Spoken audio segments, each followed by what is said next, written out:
After d4, d5, c4, knight c6, and knight f3, in this video we're going to go through bishop g4 and c takes d5. This is a novelty, we haven't seen this before, so we're going to look at this in this video. So after c takes in d5, here you don't save your knight, you don't play queen d5 obviously, because if you play queen d5 our opponent has a chance of playing knight c3 with a tempo. That's terrible. And you can't take in d4 here due to the knight in f3. So here you take the knight. You're removing the defender of the square d4, so later you can play queen takes d5, you can recapture the material, and after long castle you're going to have quite an attack on this pawn. So this is really good. We're going to look at two options now. One of them g takes or d takes knight. Let's start with the pawn taking our knight. Okay, now obviously we're done a piece, so we're not done a piece. We're done a pawn, so we got to recapture and save our piece.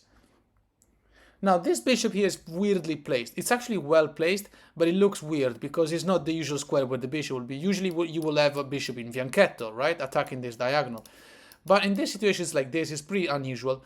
But what's doing for us is controlling the square d5 well enough. That means that white cannot push the pawn.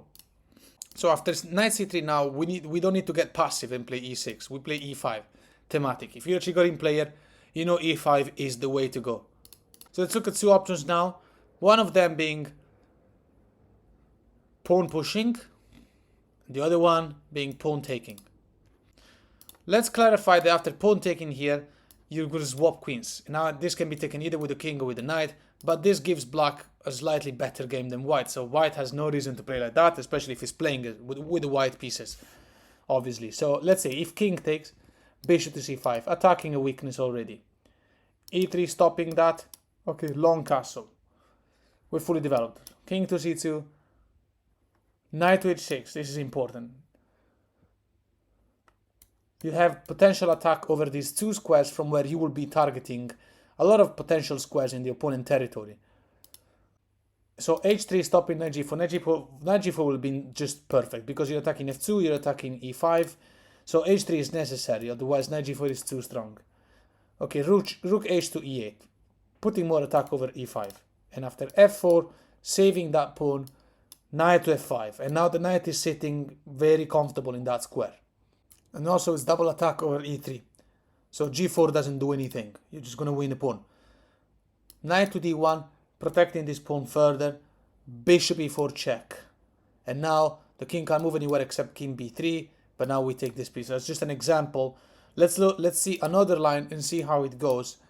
So by making a recap, for instance, knight f3, bishop g4, taking the pawn. Okay, take the knight. They take our knight. This is what we're looking at the moment. Take back. Knight c3, e5. Take, and then you swap queens. If he takes with a knight, okay, then bishop b4 check. This can be blocked either with the knight in c3 or with the bishop. Knight to c3, for example, you castle. Long side, obviously. And after a3 attacking the bishop, what are we going to do? We take. So we give up the bishop pair to create this weakness. There's an isolated pawn on a3, c3, and a double pawn on the e file. However, it's not like, it's still equal, but we're just going to see how to take the game from here. And then we'll see how to carry on. So for example, here our opponent cannot play e4 because it gets taken. e3 will lock the bishop in. Or a move like bishop to g5, pinning the knight. Because white knows that we want to play knight f5, knight d5. The knight will be very well placed. We play rook d to e8. I'm pinning the knight so the rook can move. And now obviously if white gives us the bishop pair, then we will just be transitioning to a winning endgame for no reason. However, we can argue that our opponent did lock the bishop, the dark bishop in. So now white can just play e3 and carry on with the normal game. But it's too late. Knight g6 finalizes the attack on this pawn. This cannot be defended, let's say, with f4, because then you play h6 and the bishop is trapped. It's not necessarily trapped because white can play f5, but you can attack in e5 as well. You're winning. Bishop going to f4 here will just be better for black because you take the bishop. Our opponent has lost the bishop pair, but it's going to be playing with these two isolated pawns. Black now goes on with g5 and should be able to literally eliminate the center of our opponent, the pawn center. White cannot support it with g3 because of this bishop attacking the rook. And it's not like you're 100% winning this one, but obviously it's a much better endgame to play from black than for white. So let's move on here. After the check, instead of knight takes knight to c3 here, what happens after bishop to d2? Well, obviously you take, and after king takes, knight e7. So e3 developing, and now long castle comes with check. And let's look at king back to e1 this time. Knight to d5 comes. And we obviously have ideas of playing knight to b4. Position so much better for the black player. Remember that you should take that, swap the dark square bishop to eliminate the pressure that, the control that your opponent will have over the dark pawn in e5, which is the pawn we gambled, let's say like that. So bishop c4 developing, rook h to e8. Obviously a swap which is favorable for black. Let's look at this move, f4. How do we deal with this? f6. We want to take this pawn once for all, and just play against this isolated pawn. We're completely winning. Look at how well our rooks are placed. Here now, bishop takes knight doesn't work, because you might argue bishop takes, rook takes, and now the pawn can take here. But we can just take back, and we are happy about these two pawns like this against these four. It looks very weird. But also we do have a majority on this side against this minority. But it looks really good for white. However, white has no moves now. Let's make an example. Let's say white plays rook c1 or anything. Right? Can't castle anymore. Rook e to d8, and you're planning to go to d2 and control the second rank. Rook to f1, maybe the idea of playing rook to f2.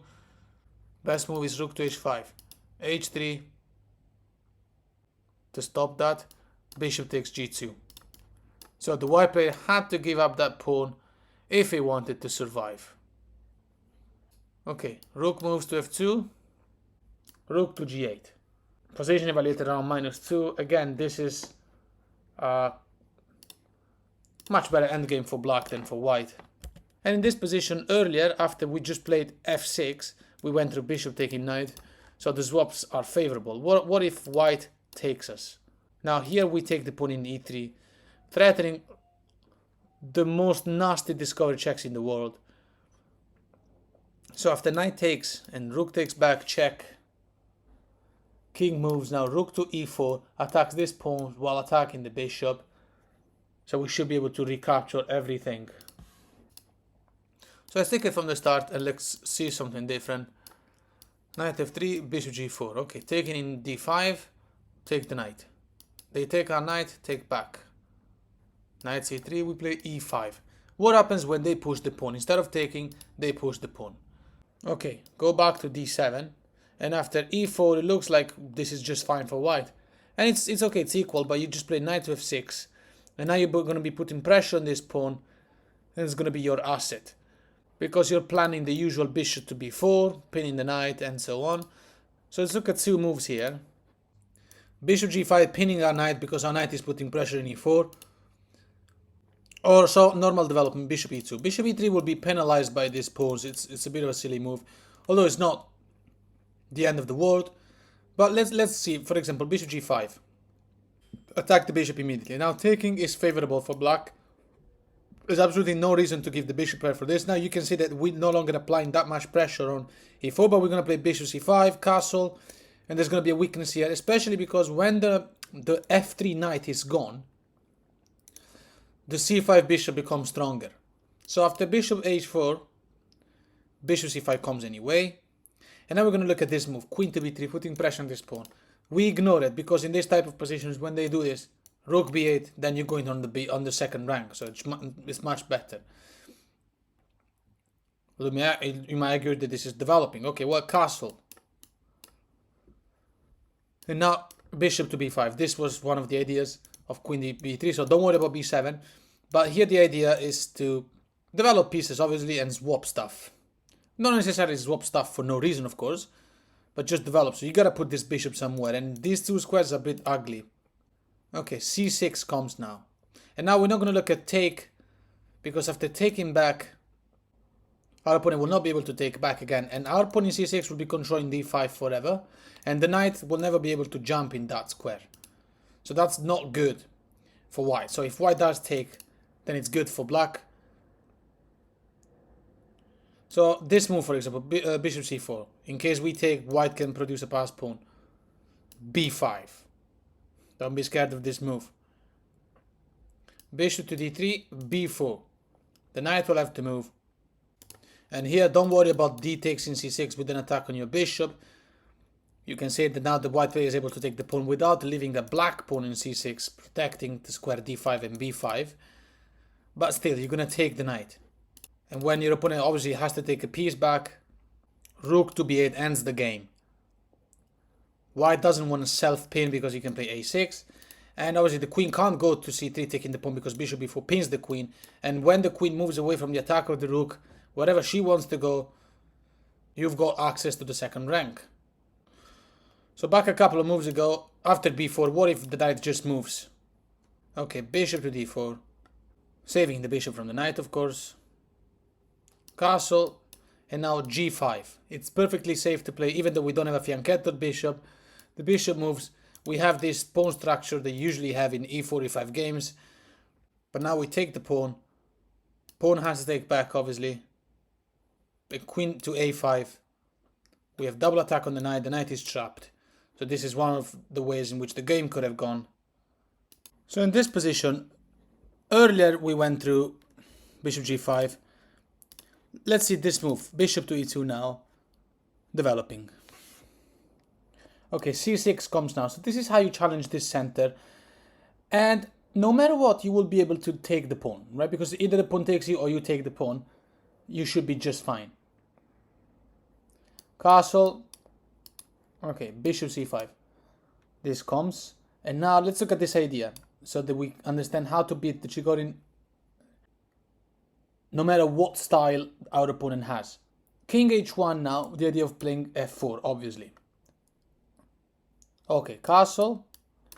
And after f4, how to deal with this? Okay, we take this pawn. And now there's two ways to take. Either you take the pawn in d5 or the pawn in e5. If pawn takes in d5, producing a passed pawn, now you push e4 and that's it. You've solved the problem. What's the tactic that just occurred? I mean, not the tactic, the thematic move. Simply this move was e4 is there. It's protected by the knight. The bishop can go and pin our knight to take this pawn. And especially the rook now is on a closed file. And so let's see. Queen c2, for instance, putting pressure on the pawn. e3. Bishop to e3, to f3. Rook to e8. And now we are protecting this pawn in multiple ways. With the rook and with the bishop, we can play queen e7, potentially queen b6. It depends though. We gotta be careful. Knight a4 is never an opportunity for our opponent in this variation because you can potentially take it. It's up to you. Knight to e2, for instance, with an attack on the bishop. Rook to c8. The position has been evaluated -3 for a long time by now, and it's obviously because we have this passed pawn, which is a really strong pawn. White can't really develop his pieces properly. And after potentially playing bishop to b5, there will be a lot of attack over this pawn. And yeah, you can take it from here at this point. Here in this position, earlier we mentioned, after taking the pawn in d5, our opponent taking back. But we need to mention the one that seems to be making more sense. F takes with the opening of the file of the rook. But now you take in e4. And here it looks like our opponent can just take anything he wants. So here, let's say if, for example, our opponent takes the pawn in d5 with a knight. Now here you might be tempted to play knight f2 check and then win the exchange, but the most accurate way to play is bishop to c6. And you've got double attack over the knight, so you should be winning material. If the knight goes back to c3, knight f2 here now is the most accurate move. The rook will have to take. You take back, you're completely winning this endgame. So in this position, we also need to see what happens if knight takes and pawn takes back. Well, now we have a passed pawn. We still have the bishop pair. We can play bishop to c6. So that pawn is there to stay. You can argue maybe what about queen d5 attacking these two? Is the white queen going to be able to take that pawn? Okay, queen e7 is the best move. and we're protecting the bishop, and we should be able to play bishop c6. It will be a tremendous bishop, and then place the rooks in central file. We're completely winning. If queen takes pawn now, bishop c6 comes, and now the queen will have to move. She goes on to d5, she'll be attacked again by the rooks. So let's say queen to c2, then we can take the pawn. But with the most accurate way to play is bishop to d4. And after winning that pawn, we're going to the endgame with a pawn advantage. It's not like very easy, but of course you are winning. But this is, remember, white has been playing also all the computer moves. So playing the best moves only to try to resist in a faulty variation. In this position, if queen takes, how to react to this? This is the most solid. So you play knight f2 check and you're winning the exchange unless our opponent moves the king. Then knight to h3 check. King moves again, and now bishop to b6 is important because the bishop was hanging. Now you're ready to play bishop c6, and you're playing a very good endgame. Position is only slightly better for black. I mean the evaluation, but I think it's much more playable because this is an isolated pawn. It's not a passed pawn, and it's not gonna last. As soon as that's taken, you're gonna have a majority here. Obviously, the pawn cannot take the knight because bishop c6 wins the queen. So here, let's say development. I don't know, bishop e3 cannot be played. Let's say bishop f4, for example, is met with knight to h4 check. King moves, and now the best move is queen to h4. Obviously, we're attacking the bishop. Now, it looks like bishop g3 solves everything, but knight e4 check, and when the king moves, knight g3 is mate. So, can't really block because there's so many black attackers. So in this position, you might argue, okay, bishop f4 was an unfortunate move, of course. Okay, well, bishop f3, for instance. Okay, knight f2 check. King moves. Oops. King moves to g1. Queen to h4. This is just happening. It's a thing. You can do anything you want in that position. Especially you have an idea, knight g4 and then mate in h2. Let's just take it from the start. d4, d5, c4, knight c6, knight f3, bishop g4. We're looking at the move when they take our the pawn in d5. And here we take the knight. So let's see g takes in f3. We're not going to look at pawn takes, the e pawn takes, because, well, now after taking back, then you're going to have loads of pressure over d4.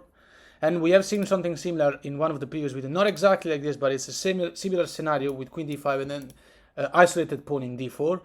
So make sure you check out all of the other Chigorin videos before you watch this one. So we're going to see this one where the g pawn takes the bishop in f3.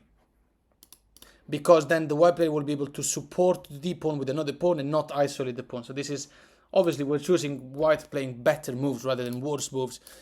Queen takes d5, e3, e5. So we're going to challenge his strong center. And now we have triple attack over d4. So our opponent will have to do something about. Two options we're going to look at. Knight developing or pawn taking in e5. Okay, let's start with pawn taking in e5. Let's look at this line. We go on bishop e4, check. And after the knight moves, we recapture this pawn. So, plenty of things are now possible. Our opponent can choose to do many things. We won't be able to go through everything, but obviously what you're going to understand is how to react to certain setups. For example, let's say now queen to c2. This move makes sense. Or seems to make sense. Knight to d4 is now a thing. And then you can long castle. This is amazing. If the opponent gives us a check, b5. The knight in c3 is pinned, so the queen will have to move again. And after queen back to d1, rook to d8 is the best. We're not going to castle now because there's too many empty squares around the king, so rook to d8 is a strong move. You also threatening knight check, queen takes, and then you go double attack with this knight, take. The queen goes here, check, there's an attacker rook, it's game over. So let's say bishop to d2, looks like it kind of blocks the whole thing. Knight to f6, develop. You see how we are dominating. a3, how do we respond to such a threat? Bishop e7, because obviously in this case our opponent can take back with the bishop, and then we are killing our own chances, we will not keep the initiative. Bishop to e7, although now the knight, you might argue, is free. But to go where? It's not like he can actually move anywhere now. Okay, bishop e2, and now the pawn in e3 is no longer pinned. Okay, take the bishop. Always take the light square bishop when you play against the Chigorin.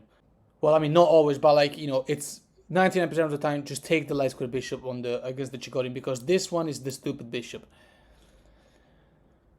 Okay, queen takes back. It looks like the white player will be able to play a normal game. Castle. We're just doing better. And now, let's look at this move. Queen takes b5, looking for swaps, hoping to go for a winning endgame, especially because we will have two isolated pawns. Here we play queen to e6. Avoid the swaps. And after castle long, castling short will be crazy because you can play queen h3. Okay, rook to b8. Queen moves. Rook to b6. So we purposely gave up the b pawn to open the b file because our opponent's only good castle would have been on the queen side. So we were happy to open this file because this one here, the g file is already open. Queen back to c2. These are all the best moves now by both sides. We'll see. Rook f to b8. And now we're going to infiltrate no matter what. e4. Allowing the bishop to play this game. Too late. Rook b2. This is how you punish it. It's completely winning. You know, you might argue that after take and take, two rooks for the queen is not good, but now queen to b6 check. King moves. Queen takes this pawn. Rook d to f1, attacking the queen, protecting this pawn. Queen to g2. Now, if this rook attacks, we can take this pawn. If this rook attacks, we can take this pawn. So, rook to b1, best move, doesn't matter. h5. Knight to b5, attacking these two pawns. You take this pawn. You're completely winning. You're also going to take this pawn, potentially. Eventually, you got an attack here on e4. So, that sacrifice of the two rooks for the queen was actually just good. So let's take it from the start and we can watch this again, but with knight c3 instead. So bishop g4, take here, take. Now knight c3 is not possible now because you have a free pawn in d4. So e3, e5, knight c3, we pin the knight. This is not a surprise. Okay. Now if the bishop blocks, you're going to take the knight. If the pawn attacks, you're going to take the knight. So either way, and like if the bishop blocks, it's not a problem because like when you take, white has to take you with the pawn. We're gonna look at something like that later on. Let's start with a3. A3 instead of bishop d2. Okay, take, and now knight to f6. We're gonna go through c4. This is the main move, the most popular move here at this point. It's really scary because look how many pawns in the center. The queen has to move again, but it's all fine. Queen d6. Two moves we're going to look at now, the most popular ones, will be d5, attacking our knight, or a4. a4 because the idea is to play bishop a3, attacking the queen has to move, we can't castle anymore that side, I mean the king side, which will be ideal. And we might be forced to castle this side, but it's terrible because rook b1, queen b3, it doesn't look any good. So let's look at this move, d5.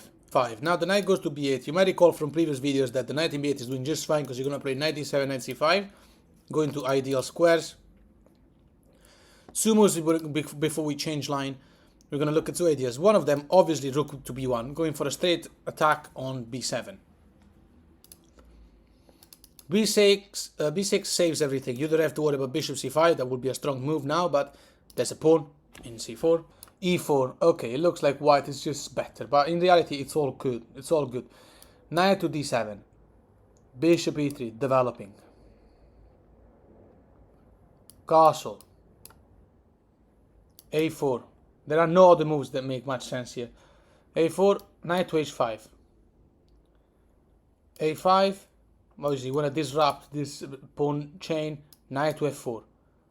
We'd be glad to take this because then this is now the good bishop of our opponent, because our opponent, this is initially the good bishop, the light square bishop, but our opponent has put so many pawns on light squares in the center. So if white gives us this bishop, we'll be very happy. Rook to g1, putting the rook on an open file.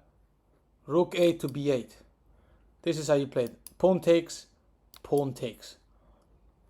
Okay, queen to c2. How do we respond to this? Queen to h6. And we're going for this weakness. Bishop takes. You take with the queen. No need to take the pawn. Now he's still attacking here and here. And that's it. You're completely winning at this point. The center our opponent had was closed. Therefore, the bishop pair was not as strong as the pair of knights that we had. Bishop g2, developing. Rook to a8, putting the rook on the open file. h4, rook to a5. We want to double up. h5, knight to c5. You see, this square belongs to the knight. Go and look and watch the other Chigorin videos so that you understand so much of this. That's why I'm skipping the moves quite fast, because these are thematic moves that we have seen before. Queen d2 here cannot happen. We were completely winning this position simply because, you know, you can take, and then you give this check. Easy position to continue the game. And here in this position, we went through rook b1 now, attacking this pawn. What if queen to b3? Okay, same thing. Now, well, usually, I mean, earlier we played b6 to stop that. In reality, in this case, we play castle because obviously this capture here is poisonous. Our opponent, rook, might be satisfied with exchange of rooks and a win a pawn, of course, but the queen will not be satisfied by taking the pawn and then getting in some trouble and giving development. Let's make an example. Queen b7, knight to a6. The queen will have to go all the way back now. Let's say development, bishop d2. Okay, rook f to b8 attacking the queen. The queen has to go where? Queen to c6. Only move. Okay, what to do now? Knight to d7. So let's look at this. Take. Our opponent is a pawn up and he's got the bishop pair. So it doesn't look any bad. Bishop e2 developing. Okay, knight goes to c5. And here come the knights in a closed game. Castle. Rook on the second rank. Rook f goes and defend the bishop. Rook a to b8. King to f1. Knight to b3. That's it. These are examples. Let's see one more line. Obviously, don't try to memorize lines. Don't write down by heart the moves of these videos. Just try to remember why a move is played. And you will recognize that pattern each time it arises. No matter what opening or defense you're playing. C takes. Okay, bishop takes. Pawn takes. Queen takes. e3, e5. Knight c3. Bishop b4. a3. Okay, you take. And now knight f6. c4. Queen d6. Instead of d5, let's go through a4. Now here, you take. And after bishop a3 attacking the queen, queen to e5. That's it. Two options we might look at, one of them being e4. Our opponent will have to give up on the idea of, we'll have to realize that that pawn is lost, or playing bishop b2. e4 is stupid because d3, bishop takes on purpose. This has been made on purpose. You castle long. There is no coming back here. You're also threatening to simply win the bishop and then take the rook. Castling will be just crazy. Because you can play knight h5, knight f4. And in this position, if the bishop, if instead of e4, obviously the bishop goes to b2 with the idea of recapturing that pawn. Again, castle. We just need time to perfectly develop. The pawn is pinned. So the bishop can't really take. a5, queen to h5 is the best move. Now the idea is to take this pawn and win the game. So if white plays this move, a6 for instance, take the pawn here, it's game over. Very soon. And if instead white plays pawn takes, then obviously your rooks are infiltrating. It's going to be a disaster. If f4, looking for a swap,